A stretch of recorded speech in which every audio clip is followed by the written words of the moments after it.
జిల్లా పటాన్చెరు నియోజకవర్గ బానూరు గ్రామ పంచాయతీ ఎన్నికల్లో కాంగ్రెస్ అభ్యర్థి కంచర్లగూడెంకు చెందిన 9వ వార్డు టీఆర్ఎస్ పై కాంగ్రెస్ అభ్యర్థి 953 ఘన విజయం సాధించిన సరోజ సత్తయ్యకు పెద్ద స్థాయి కంచర్లగూడెం ఘన విజయం సాధించారు.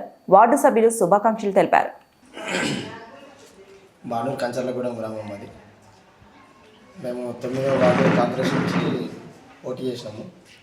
మా వార్డులో మొత్తం 510 ఓట్లు ఉంటే 250 ఓట్లు మాకు వచ్చినాయి. 150 చిల్లర వేరే బీఆర్ఎస్ వాళ్ళకి పడి మాకు 53 ఓట్ల మెజార్టీ గెలిచినాం. మేము క్యాండిడేట్ ఏమే ఓకేనా. ఇంకేమన్నా పైన కాంగ్రెస్ 9వ వార్డు నుంచి విజయం సాధించినాము. 53 ఓట్ల మెజార్టీతో మేము గెలిచినాము.